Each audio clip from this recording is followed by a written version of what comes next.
একই ফ্রেমে জাকের আলী অনিক, মাহিদুল ইসলাম অঙ্কন, আন্দ্রে রাসেল এবং মোহাম্মদ সালাউদ্দিন।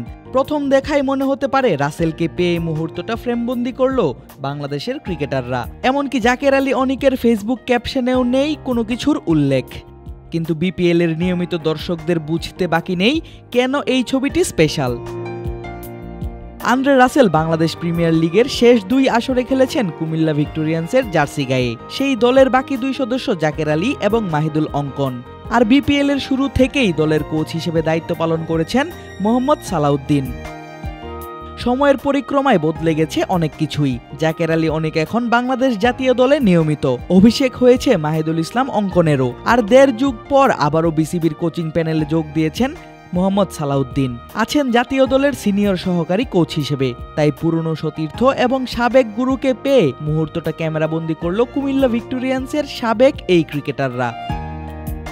বাংলাদেশ দল বর্তমানে অবস্থান করছে ওয়েস্ট ইন্ডিজে।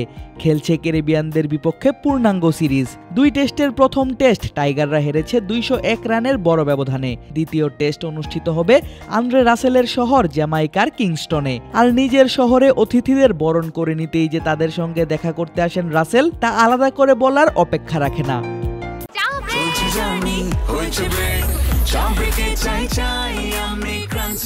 যে কোনো চা ব্রেকে বিস ক্লাব ড্রাই কেক, চায়ের সাথে আয়েশ।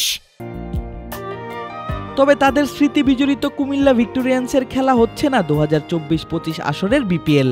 অবশ্য কুমিল্লা ফ্র্যাঞ্চাইজি আর অংশ নেবে না এমনটা ধারণা করা হয়েছিল আগে থেকেই। 5 আগস্টের ছাত্রগণ অভ্যুত্থানের পর থেকেই দেশের বাইরে ফ্র্যাঞ্চাইজিটির মালিক নাফিসা কামাল। তাই টুর্নামেন্টের ইতিহাসের সফলতম দলকে ছাড়াই মোটামুটি চূড়ান্ত হয়ে গিয়েছে পরবর্তী আসরের সময়সূচি এবং দলগুলো। আদিব আশরাফ, ক্রিক ফ্রেঞ্জি।